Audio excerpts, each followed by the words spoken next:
देखो क्या दिया हुआ है, एग्जाम्पल नंबर 2। इस प्रकार का ग्राफ दिया हुआ है और ग्राफ में इस पॉइंट को ए बोला है, इस पॉइंट को बी बोला है, इस पॉइंट को डी बोला है, इस पॉइंट को सी बोला है, इस पॉइंट को क्या बोला है, ई बोला है। और बोला है कि आकृति इतने में दिए गए अंकित बिंदुओं का निर्देशांक ज्ञात करो। यानी ए का मान कहाँ है, बी कहाँ पर है, सी कहाँ पर है, डी कहाँ है और ई कहाँ पर है। तो देखो यहाँ पे समझो, एक्स एक्सिस पर कोई होगा तो एक्स का जो मान होगा वो होगा, और जो वाई एक्सिस पर होगा वो वाई का मान होगा। जब कोई बिंदु एक्स एक्सिस पर होगा तो एक्स का मान होगा और वाई का मान क्या हो जाएगा, 0। और जब कोई बिंदु वाई एक्सिस पर होगा तो एक्स का मान वहां पर क्या हो जाएगा, 0 हो जाएगा और वाई का मान जो होगा वो होगा। तो देखो एक्स एक्सिस पर बिंदु ये देखो किस एक्सिस पर है, एक्स एक्सिस पर है। तो एक्स अक्ष पर जब है तो एक्स अक्ष पर एक्स का मान कितना दिया हुआ है, 4, और वाई का मान कितना होगा, 0। वाई का मान कितना हो जाएगा, 0। यानी ये बराबर कितना हो जाएगा, 4,0। यानी एक्स ये और वाई 0 है। इसके बाद बिंदु बी, देखो इधर बिंदु बी किस अक्ष पर है, वाई अक्ष पर है। तो वाई अक्ष पर एक्स का मान जो होता है वो क्या हो जाता है, 0। तो एक्स का मान 0 और वाई कितना है, 3 है। समझ गए। फिर देखो एग्जाम्पल क्या दिया हुआ है, क्वेश्चन नंबर 3 सी पूछा है, सी का निर्देशांक बिंदु क्या है। तो सी किस पर है, एक्स एक्सिस पर है। सी किस पर है, एक्स एक्सिस पर है। और जब एक्स एक्सिस पर है तो एक्स का मान जो दिया रहेगा 100 और वाई का मान क्या, 0। तो एक्स का मान कितना, -5 और वाई का मान कितना, 0। डी देखो, डी कौन बिंदु कौन एक्सिस पर है, वाई एक्सिस पर।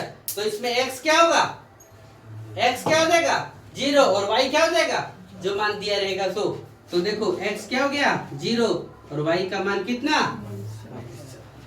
ई बिंदु देखो, ई बिंदु भी कहां पर है, एक्स एक्सिस पर है। तो ये कितना दिया हुआ है, 2/3 और वाई कितना है, 0। ये आपसे सवाल किया है दूसरा नंबर में। समझ गए, ठीक है। नहीं नोट कर, देखो आप फिर और समझो। अब हम एक्सरसाइज नंबर 3.2 एक्सरसाइज नंबर 3.2 में बोला है कि कार्तीय तल में, कार्तीय तल मतलब क्या, इस प्रकार के तल में किसी बिंदु को स्थिति को निर्धारित करने के लिए क्षैतिज और ऊर्ध्वाधर रेखा का क्या नाम है। तो देखो ये जो रेखा है एक्स एक्सिस और ये क्या, वाई एक्सिस। एक्स एक्सिस को हम लोग क्या बोलते हैं, क्षैतिज, और वाई एक्सिस को क्या बोलते हैं, ऊर्ध्वाधर। तो यहाँ लिखेंगे आंसर में, एक्स को क्या, क्षैतिज जो लेटा हुआ, और वाई को क्या बोलते हैं, ऊर्ध्वाधर। बोल पाएंगे ना। दूसरा नंबर में क्या बोला है, इस 2 रेखाओं से बने तल के प्रत्येक भाग का नाम लिखें। तो देखो इस प्रकार से रहेगा, तो इसको हम लोग क्या बोलते हैं, फर्स्ट, इसको क्या सेकंड, इसको क्या थर्ड और इसको क्या फोर्थ, है ना।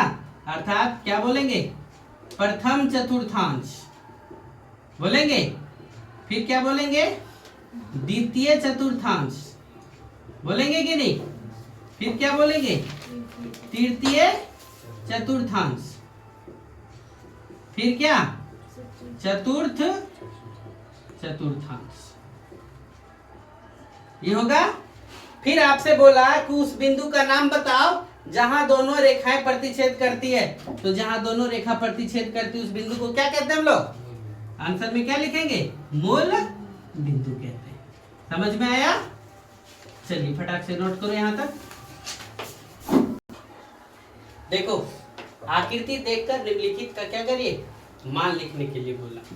यानी कहाँ कहाँ किसका क्या होगा, सो इसके बाद जो सवाल करेगा उसका जवाब देखना है।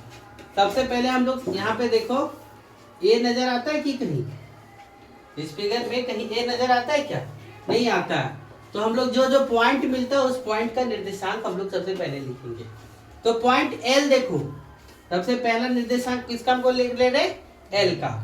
तो एल देखो किस एक्सिस पर है, एक्स एक्सिस है पर है कि वाई एक्सिस पर है, वाई एक्सिस पर है। तो जब वाई एक्सिस पर कोई बिंदु रहेगा तो एक्स क्या होगा, एक्स क्या होगा, 0। तो L का जो निर्देशांक होगा x 0 होगा और y कितना दिया हुआ है 5, तो 0 कोमा कितना हो गया 5।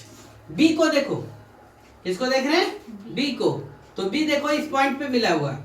तो हम लोग सबसे पहले x एक्सिस को देखते हैं, तो x एक्सिस कहाँ कट किया -5 पर, और y कितना पर कट किया 2। h को देखो, ये पॉइंट है h को देखो, x एक्सिस कहाँ पर -5 पर और y कितना -3 पर। नीचे है तो माइनस, ऊपर है तो प्लस, दायां है तो प्लस, बायां है तो माइनस। ये देखो ये पॉइंट, ये x एक्सिस कितना है -3 और y कितना है -5। समझ गए। फिर देखो c दिया हुआ, c x एक्सिस पे कितना है 5 और y पर कितना -5। g देखो, g कितना है x एक्सिस पर 2 और y एक्सिस पर कितना -4। ये हो गया। m को इंडिकेट किया है, m देखो किसका m का, तो m देखो तो m x एक्सिस कितना -3 और y एक्सिस पर है क्या, ये किस एक्सिस पर है x एक्सिस पर, इसलिए y क्या हो गया 0।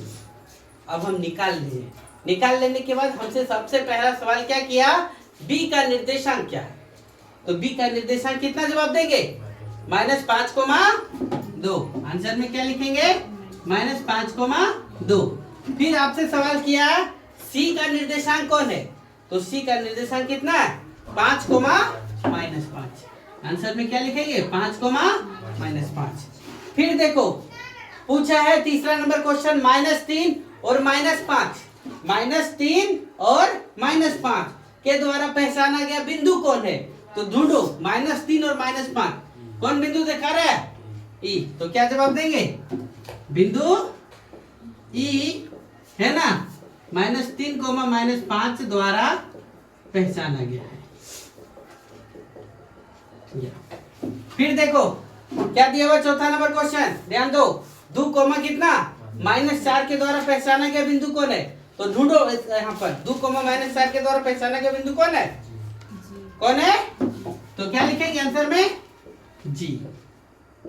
डी का भुज, भुज किसको बोला गया, एक्स एक्सिस को क्या भुज और वाई को क्या कोटि। हम लोग लिख लेते हैं एक्स को क्या कहते हैं भुज और वाई को क्या कहते हैं कोटि कहते हैं। तो देखो डी का भुज पूछा, तो डी पॉइंट कहाँ है, इसको हम लोग तो निकालने भूल गए, तो डी का क्या होगा, एक्स एक्सिस कितना है 6 और वाई एक्सिस कितना है 6,2। तो देखो इसमें डी का जो पॉइंट है निर्देशांक बिंदु वो 6,2 है, तो एक्स को हम लोग क्या बोलते हैं भुज और वाई को क्या बोलते हैं कोटि। तो भुज कितना और कोटि कितना, वहां पे बता भुज कितना और कोटि कितना, तो देखो x, y में लिखाता है यानी भुज बराबर कितना है 6। बिंदु h का निर्देशांक, h कहां पर है, तो h ये, तो h का निर्देशांक कितना है -5, कितना -3। तो इसमें और x और y किस प्रकार से होता है, तो आपसे सवाल क्या किया है कोटि का, तो कोटि किसको कहते हैं y को, तो y कितना है -3 आंसर देंगे। फिर पूछा बिंदु L का निर्देशांक कितना है, तो L का निर्देशांक कितना है 0,5, क्या लिखेंगे 0,5। फिर आपसे सवाल किया बिंदु M का निर्देशांक कितना है, तो बिंदु M का निर्देशांक कितना है -3,0। समझ गए। इस प्रकार से आपका एक्सरसाइज और 3.2 खत्म और चैप्टर 3 भी समाप्त। चलिए नोट करिए फटाक से, काट दे।